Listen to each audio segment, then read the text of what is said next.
ערב טוב. המפגש הערב מתקיים ביוזמה ובהפקה של אדמה, המרכז לאגני עיקבות ונחלים. זה מרכז ידע חדש שמוקם ממש בימים אלה, בשותפות של משרד החקלאות, המשרד להגנת הסביבה, רשויות הניקוז, רשות הטבע והגנים, האגודה לאקולוגיה ולמדעי הסביבה ויד הנדיב. המרכז פועל במטרה לאסוף ולהנגיש ולהטמיע ידע עדכני ואינטגרטיבי בתחום. למי שלא מכיר, בתחום הקטן שלנו, אני טלי וקסלר, אדריכלית נוף ושותפה במשרד נחלת הכלל, והוזמנתי להנחות את הערב הזה. הערב שלנו יתנהל לסירוגין בעברית ובאנגלית. ושנייה לפני שאנחנו עוברים לאנגלית, יהיה נחמד לראות אתכם, ולכן אתם מוזמנים לפתוח וידאו. רק בבקשה תשמרו על מיוט, כי אנחנו המון אנשים, ואחרת יהיה מאוד מאוד מאתגר. I'm very excited to open the first session of the new online course, Quality Time. This online course is made for our professional community. Once a month, we're going to host a meeting with inspiring women and men from all around the world and learn about interesting and innovative projects dealing with flood risk management, river reclamation, land and water resource preservation, maintaining biodiversity, sustainable development, etc., in order to enrich ourselves and these issues we are dealing with in our everyday professional lives. As our first inspiration, we chose to host SCAPE Studio, and this evening we have with us Kate Orf and Altman. Good evening, both of you. Just a few words of introductions. Kate Orf is the faculty director of the Center for Resilient Cities and Landscape, an associate professor at the Columbia Graduate School of Architecture, Planning and Preservation, and director of the Urban Design Program, as well as principal of SCAPE, a landscape architecture and urban design studio based in New York, and New Orleans. The firm has won national and local American Society of Landscape Architecture awards for build projects, planning, and communication work. And Altman, a senior associate at SCAPE, which holds a Master in Science in Architecture and Urban Design from Columbia University and a Bachelor of Architecture with honors from the Israeli Institute of Technology, Technion. Lee teaches urban design at Columbia University Graduate School of Architecture, Planning and Preservation. And prior to joining SCAPE, Lee worked for New York City's Department of Design and Construction. Lee joined SCAPE in 2017 and since led projects dealing with resilience in various aspects. Just before I clear the screen for our guests, I'd like to invite our audience to start sending us questions for the Q&A, which we're gonna conduct later. And I'm delighted to invite Kate and Lee for their lecture, Scales of Water. Thank you so much, Tali, and I'm very pleased to share some work with you today. In addition to Lee, we have we've always had some Israelis working in the firm. My husband speaks Hebrew and my kids, so it's just great to keep the lines of connection open because we are, we've always had incredibly productive and positive kind of communication, and we're happy to continue this sort of sharing. So my name is Kate Orf. I thought today we would speak a little bit around scales of water, ecology, engineering, and engagement, and really talk about water as a frame for professional practice. Even though I'm going to be toggling back and forth between built work and kind of what I would call movement building, that to me is precisely the frame around which projects that are large and inclusive and transformational happen. They don't happen solely within the box of one profession or one discipline. So I am the founder of SCAPE Landscape Architecture. We practice landscape architecture and urban design. To the left, you can see our book, Toward an Urban Ecology. and the 4 chapters: revive, cohabit, engage, and scale, that interweave SCAPE's project work with our ethos around water and community engagement, around our desire to kind of imbue each project with a sort of lens of cohabitation, in the sense that we are designing not just for people, but for the entire kind of flora and fauna, and then strategies for scaling up this work. So although I'm not going to speak about this book directly, if you are interested in the practice, this is a good place to start.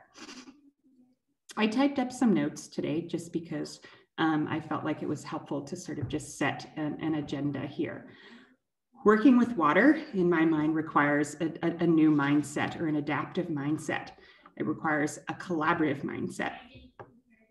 Water has immense connective potential that can be unleashed and has positive implications for the built environment. Landscapes of the future, and in particular during COVID, we have learned this very intensively in the New York region, should be open, contiguous, and foster social justice, in that investments need to be made in places of deep disinvestment first, and that built environment transformation can help spark change, and vice versa. And truly, what we have learned is that the way that we plan and design for water today is a matter of life or death for our planet. So obviously that is quite a large statement to make, but I think around the world, and this is my experience, is that I have been traveling for 20 years, visiting the water bodies of cities around the world in every continent. And I have seen this with my own eyes, that we have altered the water bodies, we have altered our cross-section of our rivers, and each of these things in a very small way does not seem like very much, but added up, it has changed in a dramatic way life conditions for the planet, and for migrating birds, fish, and the ecosystems that ultimately provide us with food, sustenance, etc. So I always start every project with thinking about water.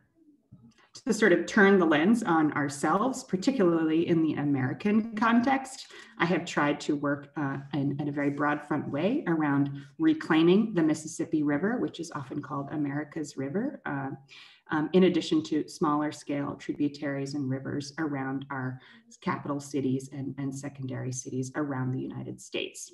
The primary one is the Colorado River as well, where there is immense challenges at our border. And so even though we had a president who wanted to build a wall on this border, we are also now kind of, we've already essentially kind of conducted a wall in terms of, keeping all of the water for ourselves. And so this is the death of living landscapes that we need to begin to address. And it's incredibly hard because you have to work at multiple scales in a governmental context and in a spatial and engineering context. You have to weave all of these things together. A growing sort of presence that is of interest is the desire for rivers to essentially have a kind of a legal status as humans. This article is just one of many. Should rivers have the same legal rights as humans? And again, I think looking in an international context at cities around the world that I have visited in, rivers in the past century or around the decades of modernism and modernization of cities have essentially been channeled and become part of the waste system, right? We've treated water essentially as a kind of a form of waste management, getting our solid waste, our liquid waste, our biosolids away from us as soon as possible. But of course, that impacts the water itself, and it impacts people and communities downstream. So, but just to put a finer point on it, because I can only say that my personal experience has been profoundly and utterly changed by my travels around the world. These are some of the places that I have visited and studied rivers in all of these cities, whether it's the Ganges in Varanasi or the Mula-Muta in Pune, the system of water tanks in Madurai, India, the Dead Sea and the Jordan River Valley in Tel Aviv and Amman, or rather in the Jordan River Valley between Jordan and Israel, the Mekong, the mighty Mekong in Kanta, a system of water, of rivers that connect Rio and Sao Paulo. I brought students to all of these cities and worked very intensively with local experts and local students in recovering these landscapes. Just for a small example of one of things that I see happening all over the world is that this is students, for example, on the banks of the Mulamutha in Pune, India. This is one of the remaining kind of rivers in India that is not canalized. And basically, this is the current condition. You can see how it's impacting and how it sort of provides livelihood in the form of livestock and herding and water, place to wash clothes, etc., for people in the city. But just now, already underway, this entire water body is being channelized between two vertical concrete walls and shortened, narrowed, and excavated. So its status as a living river and its status as a river that kind of directly is sort of benefits the locality of people that live along its banks is threatened and will disappear within 5 to 10 years. This is just a small story, but I have seen this around the world. When blowing back out in scale, Can Tha, Vietnam was also extremely impactful. This is a city that is in the delta, the downstream of the Mekong.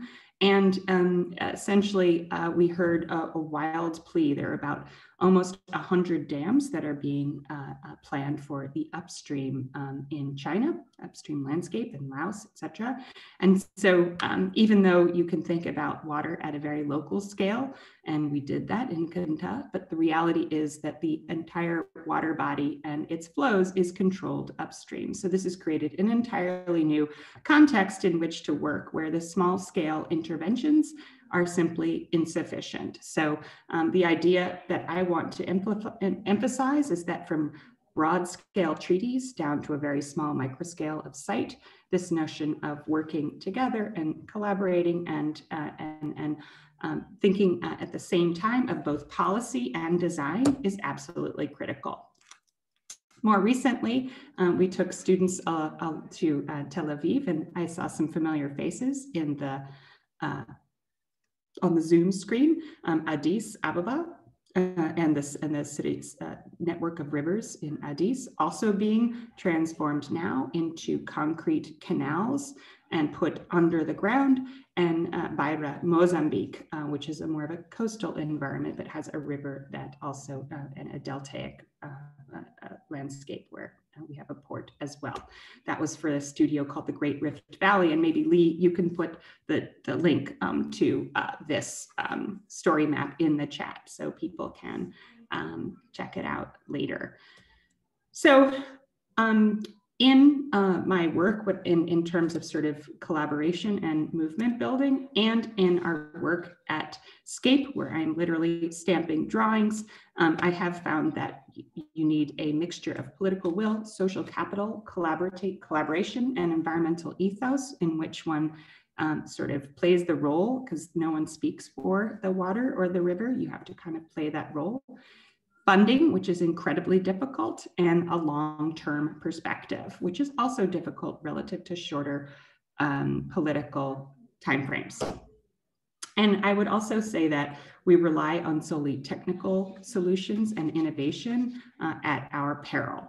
Also, in my travels and in my work, I have found that more than anything, it's really this sort of social context of water that really begets true change. It's important to understand what that cross-section is, but if nobody is there to care or understand, if you do not have a constituency for water, you might that you do not have a project.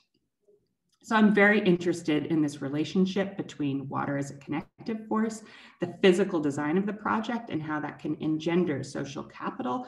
And we talk about a watershed, which is a physical description of how water flows into rivers.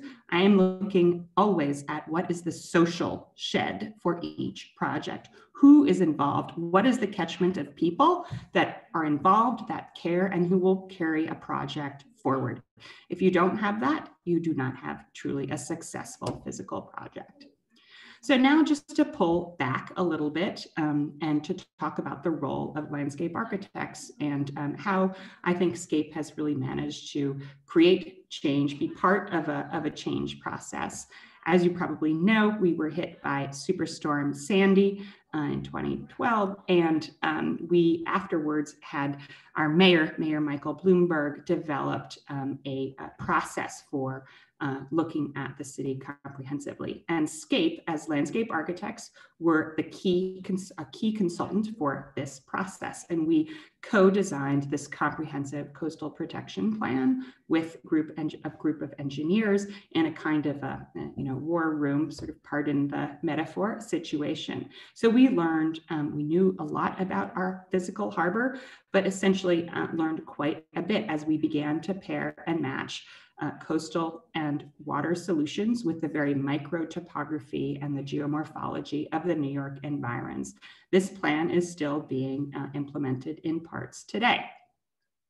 One item that we developed, which you can see here in where my cursor is, which is in the Raritan Bay at the mouth of the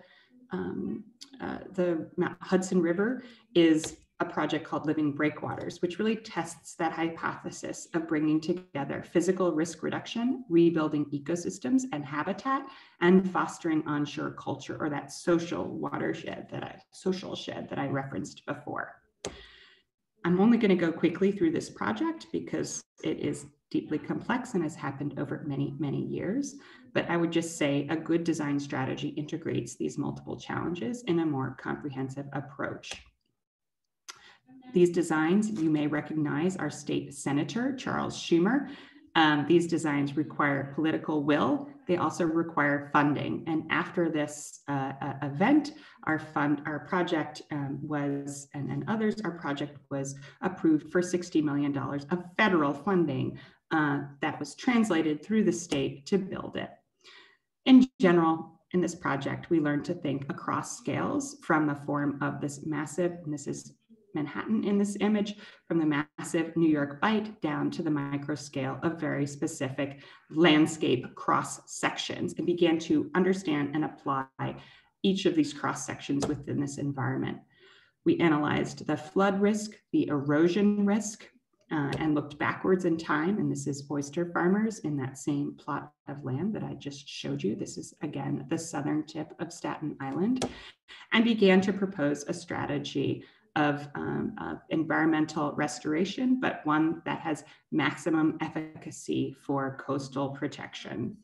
And we began to work with also local leaders and school children to develop an oyster culture and a technique for restoration of film of shellfish on a layer of protective breakwaters that reduce erosion.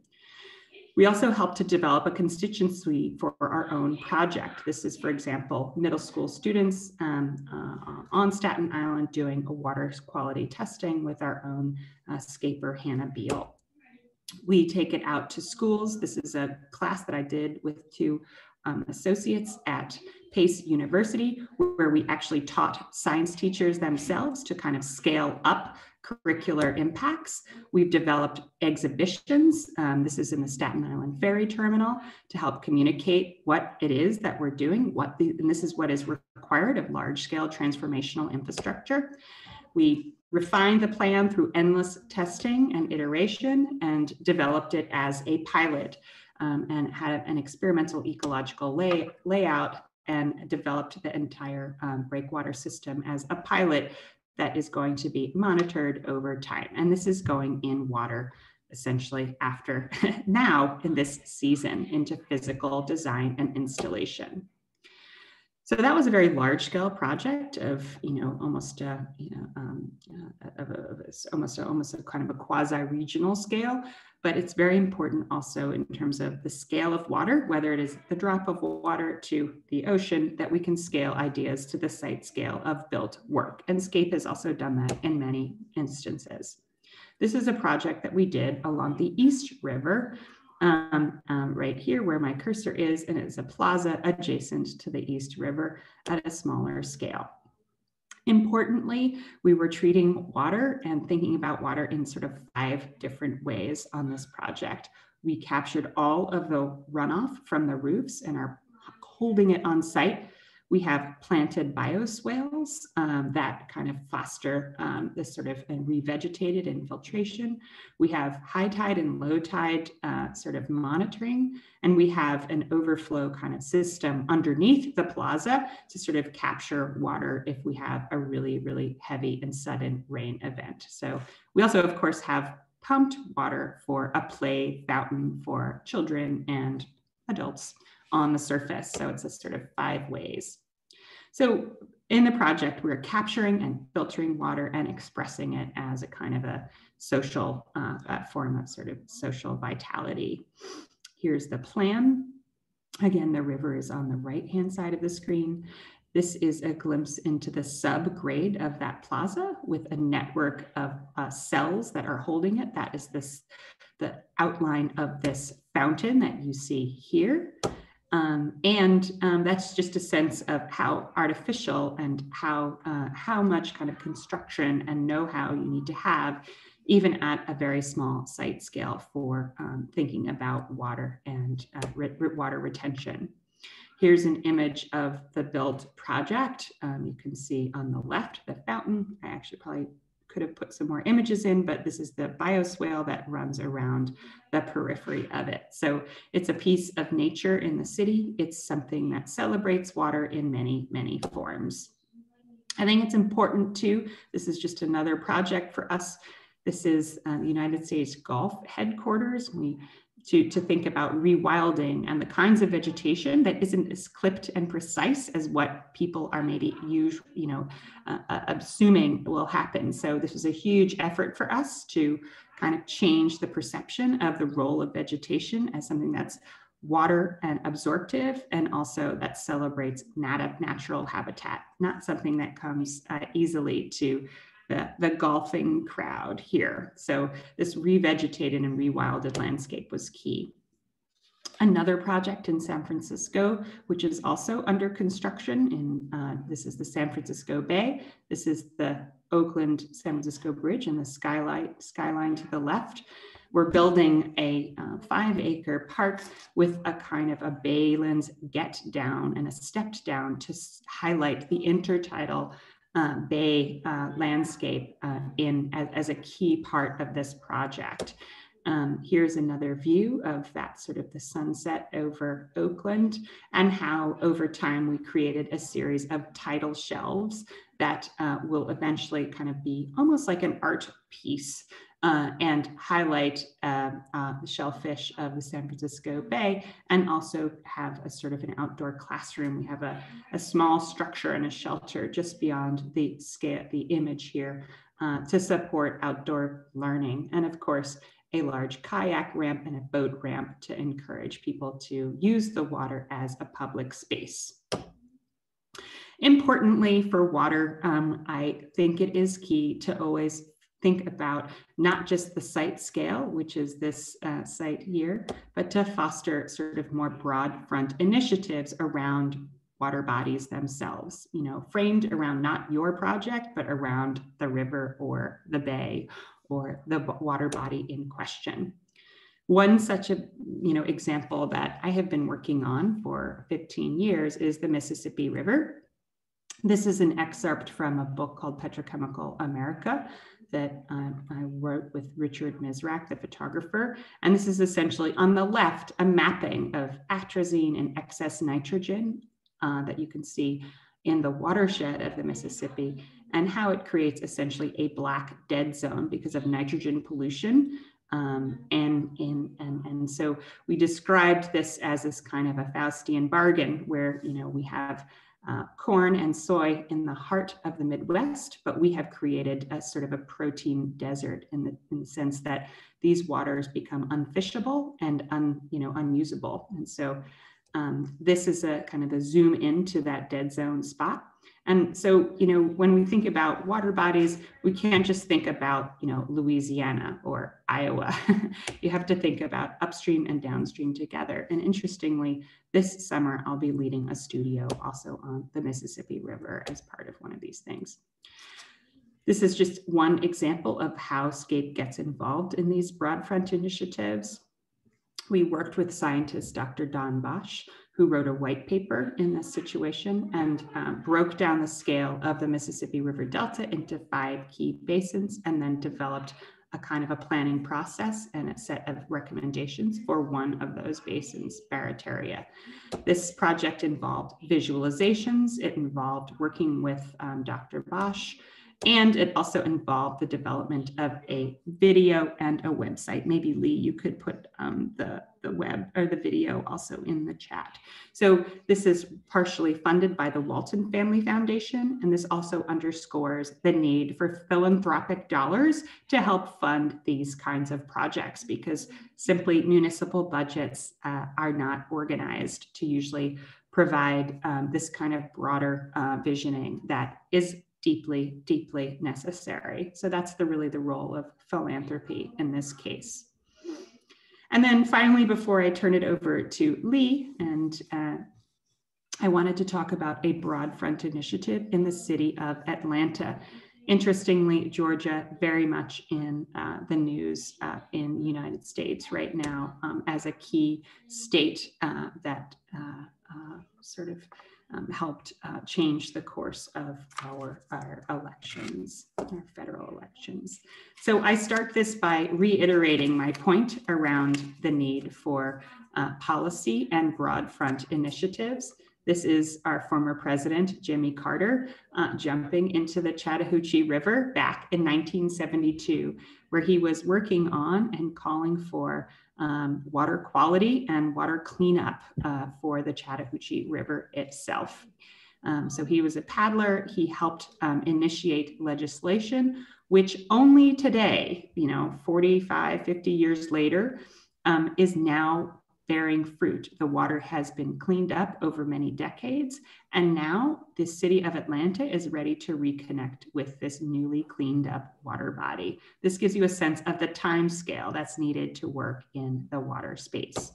So SCAPE has been hired and just delivered a large master plan and sort of trails plan for what we're calling the Chattahoochee Riverlands. This is for a 100-mile long piece. If you can see my cursor, this is the vast city of Atlanta in the center of this slide. So 100 miles is roughly the distance from, say, Beersheba to Caesarea. So very long distance.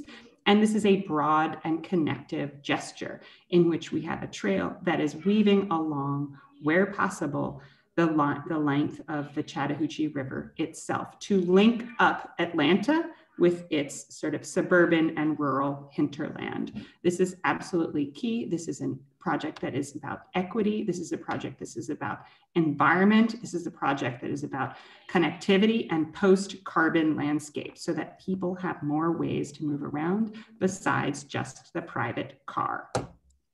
So with that being said, we've divided it into 3 sub areas, done an incredible amount of outreach and work, mapped the Chattahoochee itself, delivered a lot of activities in terms of about 100 public meetings and walks, integrated incredible amount of outreach regarding communities of color and communities where there have been systematic disinvestment, and proposed our initial pilot project in these places.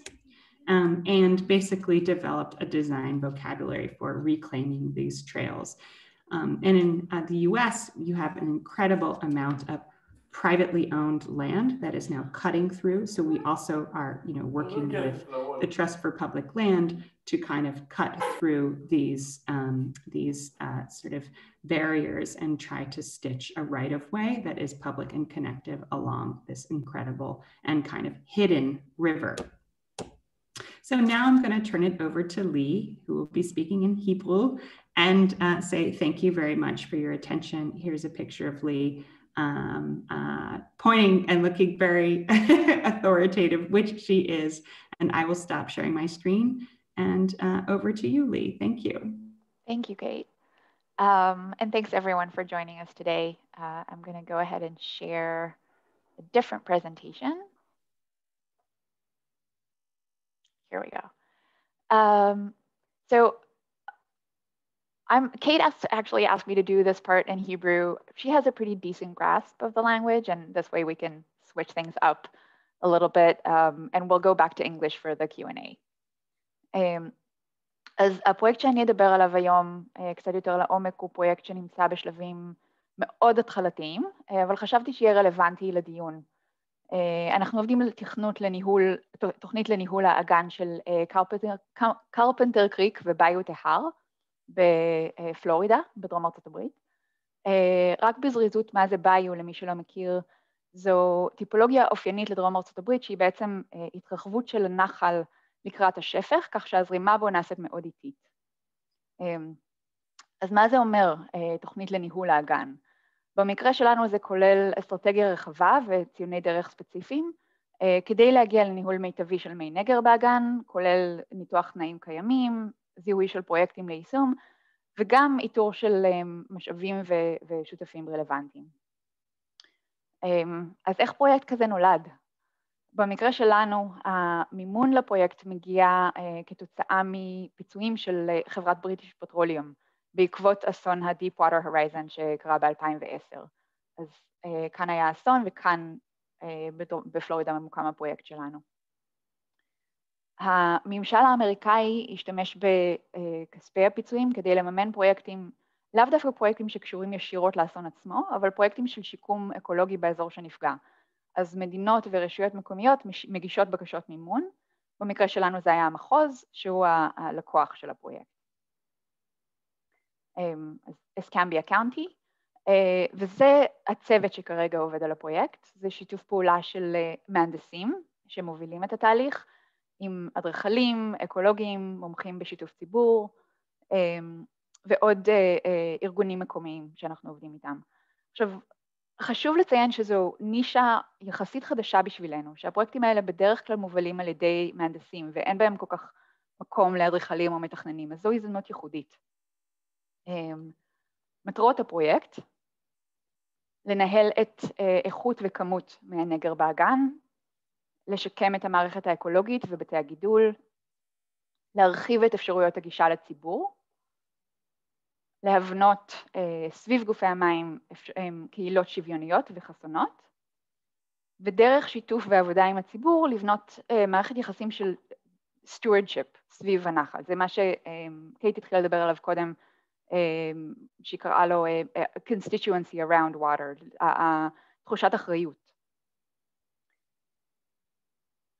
עכשיו, רציתי להראות את הלוז של הפרויקט רק כדי קצת לדבר על השלבים השונים, החל מניתוח מרחוק, אנחנו כרגע בשלבים של מודלים הידרולוגיים ממוחשבים ושל דגימות של איכות וכמות המים, זה שלב שיארך כשנה, ורק בסופו נתחיל בתהליך התכנוני שבונה על המחקר התיאורטי, המחקר בשטח, ואינפורמציה שאנחנו אוספים לכל אורך התהליך, מהציבור ומבעלי עניין. עכשיו, השלב שאני אדבר עליו היום הוא רק השלב הראשון, וחשוב להזכיר את זה בהקשר של הפרויקט שקייט הראתה שהתחיל ב-72. זאת אומרת, אנחנו מסתכלים על תהליך של יותר מ3 שנים, שהוא רק התהליך התכנוני, לפני שיוצא מכרז אחד לפרויקט לביצוע. אז בואו ניכנס למים. זה האגן שלנו. השטח שלו הוא קרוב ל-50 קילומטר רבוע, שזה פחות או יותר השטח של עיריית תל אביב-יפו, באורך של כ-15 קילומטר. יש בעיות של זיהום במים ובמשקעים או סדימנטים, כתוצאה גם מתשתית ניהול נגר שהיא כבר לא במצב כל כך טוב, וגם מאזורים תעשייתיים לשעבר, שהזיהום מהם חלחל דרך מי התהום. 3 יובלים מתנקזים אל הנחל בחלק הצפוני שלו, הוא מוקף בעיקר בבנייה פרברית בצפיפות נמוכה, כמה מוסדות ציבור ומרכזים מסחריים, וכמה כבישים מהירים שחוצים אותו. 12th Avenue היא ככה פחות או יותר המעבר בין הנחל לביו, שרואים כאן שהוא הרבה יותר רחב. הביו מוקף בבנייה עירונית ופרברית קצת יותר צפופה, ומקבל זרימה יותר משמעותית של מי נגר לא מטופלים. כדי להבין קצת את ההקשר האקולוגי, ניקח צעד אחורה גם בזמן וגם בקנה מידה.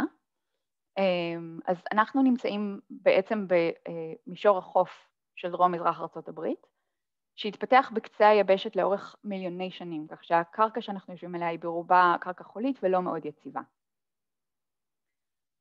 ההתפתחות העירונית באזור הזה התחילה באמצע המאה ה-19, כשעיקר האיור התרחש, באגן התרחש בסביבות אמצע המאה ה-20. אז אנחנו יכולים לראות ב-51 את האזור סביב מקורות הנחל, שהוא מוקף בחורשות וקצת חקלאות. בשנות ה-60 וה-70 התחילה בנייה של גשרים וכבישים מהירים, ניקוז של ביוב לתוך הנחל והבניה של אגדות. אנחנו רואים חפירה ותיעול של הנחל והביו על ידי ה-Army Corps of Engineers, ובמקביל יש את ההתפתחות הפרברית שמגדילה את כמויות הנגר ומזרימה אותו ישירות אל הנחל. עכשיו זה מתוך ראיון עם אחד התושבים הוותיקים, תראו עוד כמה כאלה לאורך המצגת. זה חלק מהדיאלוג שאנחנו מתחילים לבנות עם הקהילה ועם התושבים באזור. עכשיו, ההשפעה של כל הגורמים האלה, אפשר לראות אותה בצורה מאוד משמעותית, אם מסתכלים על שטחים הפתוחים באגן ואיך הם משתנים מ-76 לאורך זמן עד ל-2019, שזו המפה הכי עדכנית שיש לנו. כשאלו סוגי בתי הגידול שנותרו באזור כיום, והם גם מועטים וגם יש מעט מאוד קישוריות ביניהם.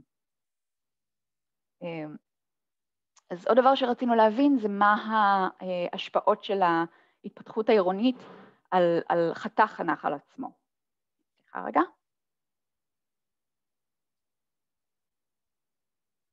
אז אם נסתכל על החתך ההיסטורי, היה לנו אזור חלחול ופשט הצפה הרבה יותר רחב, והיה מקום לנחל לשנות את הנתיב שלו. עם ההתפתחות העירונית יש לו גם זיהום של המים והמשקעים, וגם צמצום הגמישות של אזורי הצפות והחלחול סביב הנחל. אז אם זה החתך הטיפוסי מאוד דיאגרמטי, שהיה לנו בחלק הצפוני באזור היבלים, אפשר לראות איך משטחי בטון ואספלט מגבילים את החלחול, מגדילים את הזרימה והסחף, ומתחילים להכניס מזהמים לנחל. קצת יותר דרומה יש אזור שמאופיין בסכרים ומבנים של בונים. עדיין אפשר לראות סימנים שהבונים עוד שם, אבל ההשפעה שלהם על החתך היא מופחתת, ואנחנו שוב רואים זרימה יותר מהירה של מים ועלייה בכמות הסחף. בחלק המרכזי הייתה הרבה יותר גמישות מבחינת השינויים העונתיים במפלס המים ובתוואי המים, כשהיום אנחנו רואים את רמת הפגיעות של חלק מהמבנים שעומדים מאוד קרוב למים, העמקה של הערוצים בנחל כתוצאה מזרימה יותר מהירה, וכתוצאה מהסחף גדות מאוד תלולות שהן פגיעות ונוטות לקריסה. ובסוף באזור של הביו, קרוב לשפך, זה אזור שהיה היסטורית מאוד פעיל אקולוגית. סליחה. שהיום אנחנו רואים את כל הסדימנטים מתחילים לשקוע בגלל המהירות האיטית של הנחל, וגם היווצרות של שכבה של עצות על פני המים, שמגבילות גישה של חמצן ואור שמש ופוגעות בבתי הגידול. אז זה רק כמה דוגמאות בתמונות של הסחף שנתקע באזורי הגשרים והכבישים המהירים, ופגיעות מאוד גבוהה לסערות הוריקנים והצפות שיש באזור, זה שאנחנו רואים בתדירות יותר ויותר גבוהה. זה מהוריקן ב-2004, כמה סערות נוספות ב-2011, 2014 שהייתה קריסה משמעותית של חלק מכביש מהיר ליד הנחל, וזה ממש לפני כמה חודשים בספטמבר האחרון, עם הנחל שעלה על גדותיו והציף כמה מהמבנים הקרובים. עכשיו, בנוסף לערך האקולוגי והמערכת המורכבת ההידרולוגית שאנחנו מסתכלים עליה, וזה מקום שאני חושבת שלנו כמתכננים ואדריכלי נוף יש יכולת לתרום משהו שבעבר לא היה חלק מהפרויקטים האלו. לנחל יש חשיבות היסטורית ותרבותית מאוד מאוד גבוהה באזור. זה מקום שילדים גדלו בו, הם זוכרים שהם למדו בו לשחות, הטבילו אותם, היו בנחל אזורים ציבוריים, היו אירועי ספורט והוואי. היום יש רק פארק אחד שמאפשר גישה לציבור, כשכל שאר האגדות של הנחל והביו גובלים בשטח פרטי. אז אלו הסיפורים שאנחנו מתחילים ללמוד מהשיחות עם חברי קהילה, בכל מיני פורמטים, עם מפות ומודלים, וגם עם אתר אינטראקטיבי שבנינו, שאנשים מוסיפים אליו נקודות על המפה ומספרים את הסיפורים האישיים שלהם, חולקים תמונות היסטוריות וכאלה. כדי לסכם מה שלמדנו בינתיים, יש לנו בעיות עם איכות המים, יש לנו סחף וקריסה של גדות, משקעים שנתקעים באזורים מסוימים ופוגעים בזרימה, יש היסטוריה של זיהום תעשייתי, כמובן מינים פולשניים, כי אי אפשר בלי, ויותר ויותר אירועי הצפות. עכשיו, כפי שאמרתי קודם, אנחנו בשלבים מאוד מאוד מוקדמים של הפרויקט, אז רק התחלנו לזהות קטגוריות של פרויקטים או קטגוריות של רעיונות שנפתח לאורך התהליך. והקטגוריות האלה הן פרויקטים ציבוריים גדולים על קרקע ציבורית, שזה משהו שהמחוז התחיל לרכוש קרקעות באזור של מקורות הנחל והיובלים. התחלנו לחשוב מה הפוטנציאל לפרויקטים שיכולים לקרות על קרקע פרטית. לדוגמה, איך אפשר לעבוד עם אנשים כדי לנהל את הדשא שלהם בצורה יותר אקולוגית, ומה המנגנונים הרגולטוריים שיוכלו לאפשר לנו לעשות את העבודה הזאת. שיקום אקטיבי של חתך הנחל עצמו, וגם מה הם הפרויקטים הקטנים והאסטרטגיים, כמו לדוגמה טיפולוגיה חדשה של צמג שמשתחרר לאזור עם צמחייה שמסננת או מטפלת במים לפני שהם מגיעים לביו. אז רציתי לסיים עם ברברה, מארגנת ימי התנדבות, שניקיון ואיסוף אשפה מאזור הנחל והביו, ותמיד מזכירה לנו לחשוב על המערכת האקולוגית ועל האגן כולו. תודה. Thank you so much for this very inspiring and open-minded lecture. I again reminding our audience that you're very much welcome to send questions in the chat. And I would like to start with a question that is gonna, at the same time, our audience is gonna have a poll here that we're just now uploading. We're asking them to what extent water management and nature-based solutions are a part of their current work.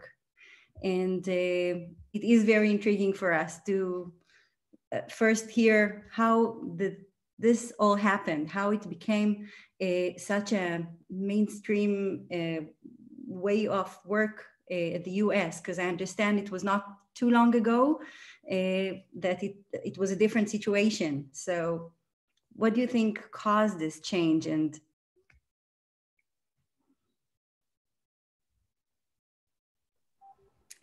Kate, Lee, whoever wants to catch this. רגע, טלי, אני אסיים את הפול.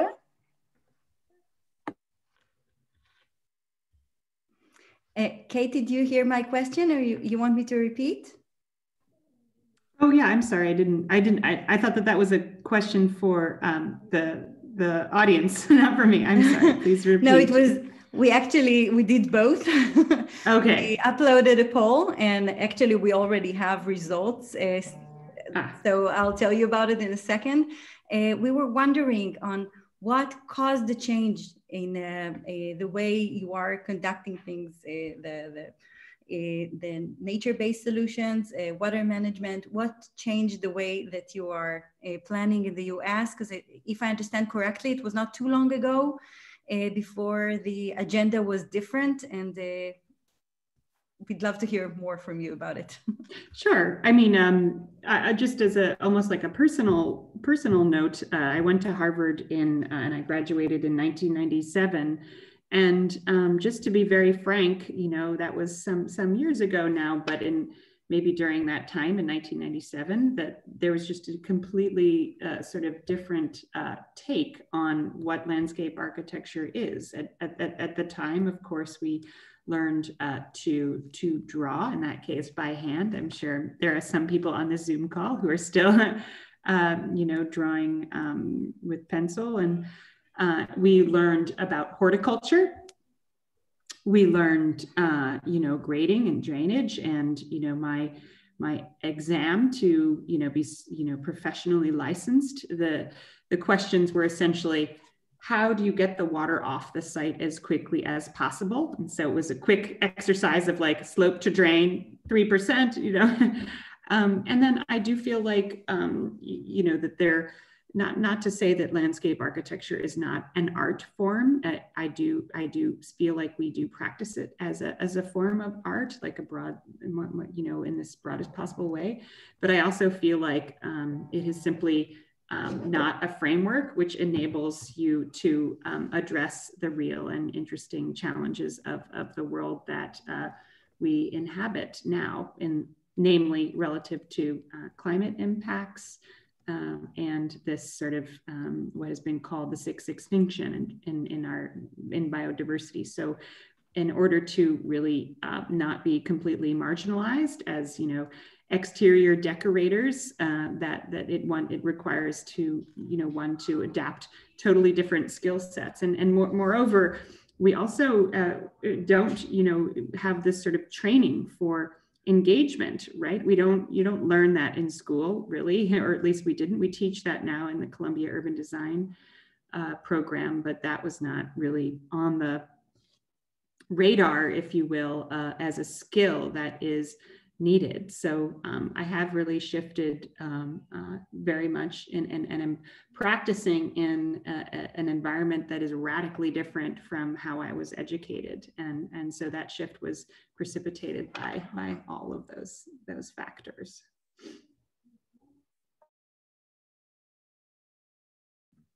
Thank you. One more question.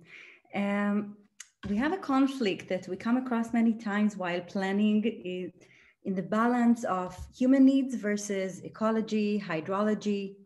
And I was wondering if you could give us a glimpse on the methods that you're using and the process with the public and decision makers, because many times, it comes across as us, the tree huggers, versus, the need for people to have activities, to have leisure and fun. So how do you balance these two? Well, one example, I suppose, is the China Basin tidal get down. That is a 5-acre park. The entire park is not devoted to water and water access, but there is a critical piece, which is almost this sort of stepped get down and ramp that enables you to move through the park and to the space of the water. So if it were up to me, probably I might have done, maybe half of the park as some sort of tidal zone, but there were multiple factors to consider. Importantly, in the San Francisco context, they have a very exciting Bay Trail, which is a consistent width of a pathway that they're aiming to link up the entire San Francisco Bay through different counties, different municipalities, but in this larger planning front. So we have a piece of the Bay Trail that goes through our project. So for me, I kept the Bay Trail up at a level that does not flood, but then rapidly stepped down the grade to be able to meet the bay itself, the water. So I do feel like, unfortunately, or fortunately, that these are all questions of design and prioritization. And maybe that's a park where it doesn't seem very big, but it was able to somehow, have a big play lawn and a shaded grove for seating. But we also didn't accept and we fought against the typical edge condition, which would be a bulkhead straight wall or just a rock revetment, by kind of easing that tidal shelves into that project. Thank you. Another question from the audience. In Israel, and mostly in the southern area of Israel, where the climate is much more dry than here in the center, water bodies are filled with water only occasionally. So what strategies would you recommend to approach the design of such sites, cities and regions that watersheds that are mostly dry and come alive a few times a year only? Well, I love this question because I also, one of my good friends and colleagues wrote a book called The Invention of Rivers. His name is Dilip Takuna. Maybe Lee, you can throw that in the chat as well. But I do feel like we have, what he would call almost like a colonial lens to rivers, right? So it's like the Thames or the Seine River or the Hudson River. And so we take this lens out into the world. And so, when a stream bed is dry, it looks like somehow it's like lacking water. So, I mean, this came very clear to me, for example, in Madurai, one of those sites that I showed you before, because there is a perennial river called the Vaigai. In that situation. And so what was quite fascinating is that there was, at the time that we visited, and I believe that we were there again right at this moment where there was an excavation. So what was being proposed was a broad front excavation and deepening of the channel to try to make it more like a river that exists in our mind's eye. But what was also great was that the floodplain was sort of valued and protected. It was part of ritual. And it was of course, the sort of wild diversity, in this case, in the Tamil Nadu region. So the floodplain of the river itself became part of a kind of social practice. So I would just say, just identifying this concept of the plains, right? And that's why we call the Chattahoochee the river lands, right? Because it's not just the space of the water, it's this expanded sort of banks, whether it's full, it's streaming with water or almost like an arroyo or an empty stream bed, if you will. There's different kind of beauty to that. And we actually have some great practitioners in the American Southwest who have really kind of developed this kind of arroyo, which is a Mexican term, concept. So it's still a sort of a linear landscape. It's just doesn't have water, but these perennial rivers are incredibly important and beautiful in their own right. I think there's something worth noting too, and that just the terminology is the English word perennial is, it's these are conditions that change seasonally, but if you think of the Hebrew word, it's nachal achzav, and we're already disappointed. So true. And if you think about the kind of the stream bed and the ecosystem as a whole, whether or not it has water in it at any given moment, I think that helps kind of shift the approach to planning and design. Yes, I believe also that what we have in Tama Achat, it's the national plan that looks at the country as a whole, is which of these water streams, water shades, water elements that are marked there as rivers or streams, then we take them into consideration. And many times, if they're not there or just drawn on an important plan, then they're being ignored. I think this connects me exactly to the next question that we received. Lee, you mentioned before regulation, and we are very curious to learn more because this is something we feel like we are currently lacking, because we definitely have regulations when it comes to river, but I think many people here in the audience would agree that there is much more to be done yet. So what would you think that supports most in your efforts regarding regulations? Lee, you want to take that one?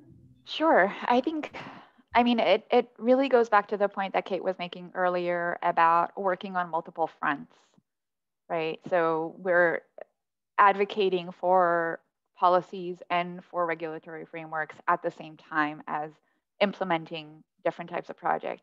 So what we encounter in the US is every place, every state, every county, every municipality has its own approach and own level of regulation that is enforced to this broader idea of designing with water. So it's hard to, you know, places like Florida, where we've been doing a lot of this work, have very limited regulation in place. And so the best tool is to develop these like site-specific plans that define what can and cannot happen.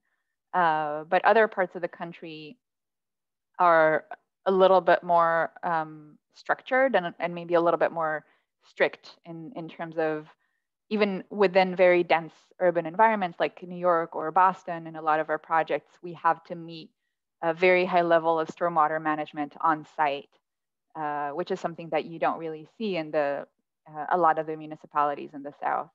So it's hard to kind of give a broad stroke answer, other than what we try to do is advocate for the policies at the same time to the extent possible. Yeah, and I propose, yeah, that just the more sort of, this is maybe something, Tali, that you have, but the idea of the setback, right? Like the idea of an ecologist kind of doing a survey and being able to, and if you have a kind of a linear system, a kind of an edge setback.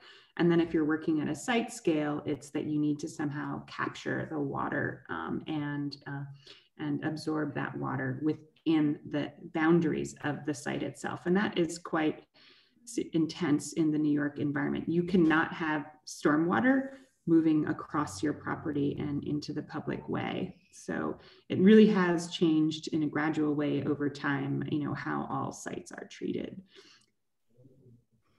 I agree. Yeah, and wetlands too, we have our own kind of challenge, you know, sort of regulations on wetlands, but for us, it was sort of 40 years too late, unfortunately, so. Yeah, rough. We had another question regarding the changes in the field that we are now. We feel like we're in the midst of change. So looking into the future, how do you see our landscape architecture, urban design, regional design, basin design change, or what do you dream of? Well, I mean, I wrote a book, a chapter in a book called All We Can Save. Maybe Lee, or I saw Tal is on the line too. Hi, Tal. Tal is another Israeli in our office. But, you know, I think in terms of what I dream of, I definitely, there she is, hey. You know, so the idea of, you know, focusing around a couple of key environmental prerogatives that kind of stretch from the federal to the state to the local environment. So for me, like, for example, the Mississippi River and the sort of concept of resetting our relationship to the Mississippi River in the US is just my dream. It's something that we've, again, treated almost as a kind of a sewage outlay, and something that has incredible upstream, downstream dynamic. And it is and has been an economic engine in the past, but unfortunately, we have kind of cut our floodplain off, and we are essentially now have billions and billions of dollars of consequences for those decisions, which of course have unintended, consequences. So I would say, a goal would be really to sort of take on these larger water bodies and build these broad front nature-based plus sort of social and other kind of coalitions and economic coalitions. For example, we have green reconstruction funds, for example, that could really spark one of these initiatives along, because obviously on a smaller scale, just parcel by parcel basis, even if we have a best practices solution, they will not really add up to what is needed. And regarding resources and the budgets, we were wondering also, is it mostly governmental? Is it comes from special initiatives, or where is most of the support coming from?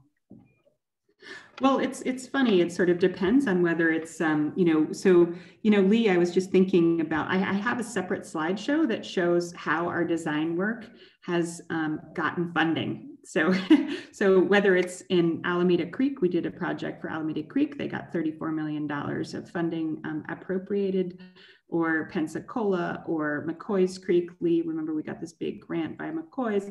So I actually feel like the design has a key role to play prior to this process, right? We are the people who can provide exhibits and inspiration and describe to lawmakers and people who are allocating funding and appropriations that this is a valuable project and that there's community support. And that is what we have done. So there's that realm of funding. There's the philanthropic realm of funding, which I would think that we need probably more of.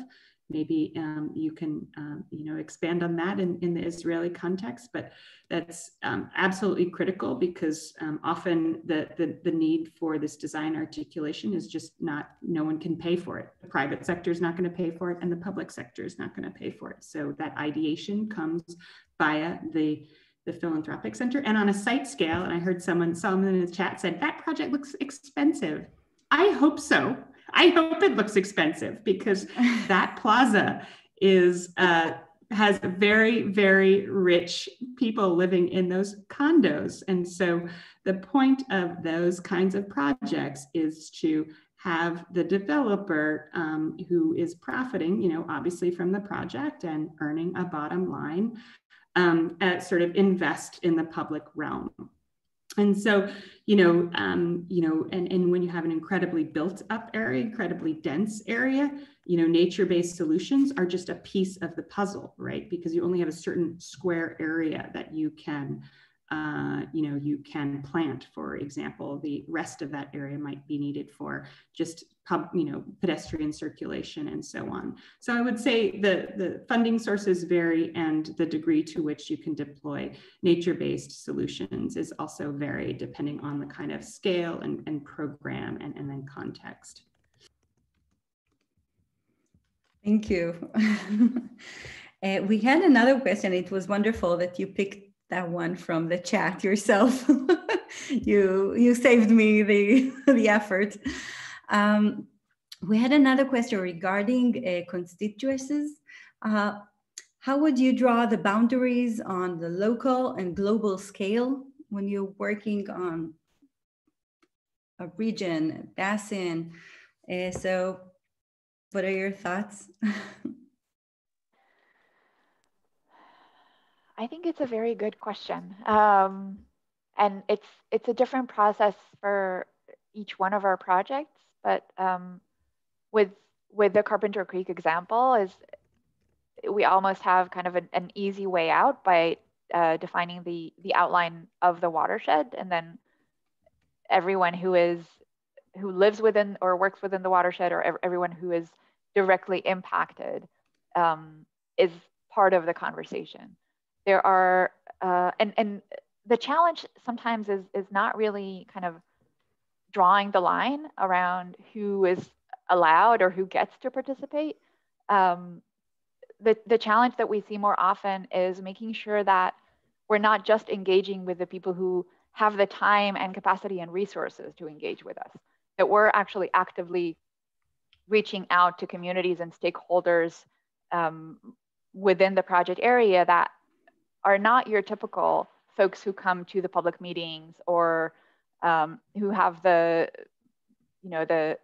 time to engage in these processes. So we go to, the kind of key point is we meet people where they are. So we go to schools, we go to churches, we go to other public events in order to kind of reach a broader spectrum than the folks who are already engaged. So I don't think we've kind of had to turn anyone away and say, no, you're outside the watershed, you can't participate in this conversation. Our challenge has been more kind of making sure that we reach the full spectrum of stakeholders and people who are directly impacted. I guess I would just say, we don't draw the line too. So it's like, I think it's a sort of an overstatement to think that the design team is somehow like crafting,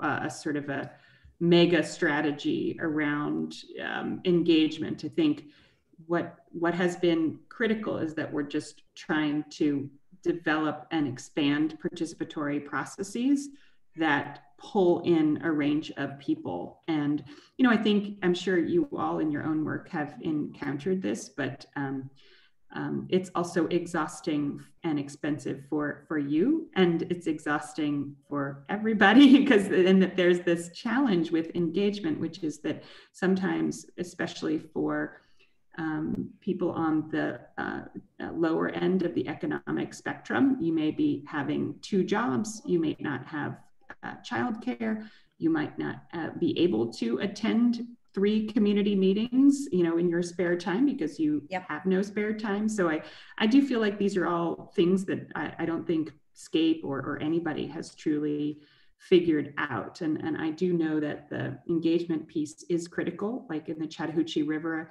we developed over this 100-mile length 3 sub areas. And then we had at least, I guess it was almost 100 meetings total.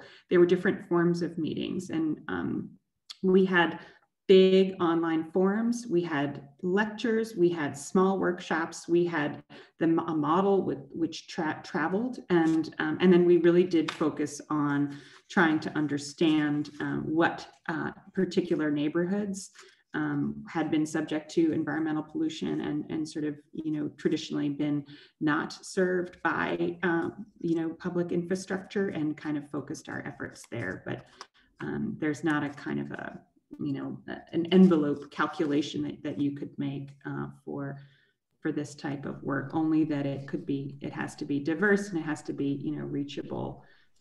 And we were exhausted. Like, that project brought our entire office down to panting and breathing for air at the end of it, because it's both important, but also incredibly difficult and time consuming and fee consuming, and all the other things that, sort of come into play when you're working on projects. But you felt it was worth it? It really made a difference? And yeah, I do. What is a game changer? It truly made a difference. It made a difference in priorities. It made a difference in the actual routing of the trail itself, where it went and where it didn't go. It made a difference in terms of the phase 1 kind of proposed pilots and et cetera. So those all emerged from this process. You might have just not deliberately answered my last question, because I was just going to tell you that we have conducted another poll while we were talking, and we asked the audience what will raise awareness for river basin planning, water management, and influence the common practice. And what most of them thought was that lectures and more knowledge to local decision makers is the way to go. And I was actually curious to ask you, as a director of the Center for Resilient Cities and Landscape, you probably, I imagine that you're dealing with similar changes, just as the newly opened center is, on how to get more knowledge across and how to really make a change. And I would ask you to give advice to the center. And I'm wondering if that's the advice, or you have other ideas for them, how they should, push forward. I definitely, you can kind of tell how the brain works here. I have a sort of a networked approach to the world. And so I think, have developed, even through this global work in the water space, a kind of a network of like-minded colleagues, whether that's at Kanta University or, in other sort of Sao Paulo, in cities around the world. So I definitely feel that notion of exchange is incredibly helpful, and there's often not a one-to-one take-home message from these exchanges, but it is truly just sort of opens up possibilities, I think. And so to me, this sort of formulation of participating, you know, with the Columbia Earth Institute and then the Dragon Institute at Kentucky colleague University, learning. Yeah, that there's quite a bit of two-way exchange that happens, and so I would say that is definitely something to prioritize. Great advice, and I think very applicable in Israel, as you can see. All of our colleagues turned up here tonight, and so thank you so much, both Kate and Lee, for sharing inspiring work and your thoughts with us. It was really wonderful. And I'm going to switch back to Hebrew just to end this session. So thank you. אז לפני שניפרד, ככה בנימה אישית, אני חייבת לציין שבאמת מאוד מרגש לראות את ההיענות של הקהילה המקצועית. אנחנו ככה בערב ראשון של המרכז ידע, וככה לסיכום, אני מקווה שגם לכם זה היה מעשיר כמו לי, ואני רוצה לציין גם שאגמה, המרכז להגני עקבות ונחלים, שככה מארח אותנו הערב, בעצם הוקם על מנת לאפשר מפגש ויצירה של קהילה מקצועית לומדת. זה בדיוק מחבר אותנו לדברים האחרונים של קייט. אז המטרה היא שכל העוסקים במרחבי הגני העקבות והנחלים בישראל יהיו מעורבים, ולכן מאוד חשוב להם לשמוע את דעתכם, לקבל המלצות, להרגיש את הצרכים מהשטח, ולכן גם עם סיום המפגש יישלח אליכם מייל עם ההקלטה שלו, וטופס משוב, יהיה מצוין אם תקדישו כמה דקות ותמלאו אותו, ואתם יותר ממוזמנים לפנות עם הצעות, רעיונות, פידבקים, כל דבר שיכול לסייע, להנגיש ולהטמיע ידע רב תחומי עבור הקהילה המקצועית. תודה רבה, ערב נפלא.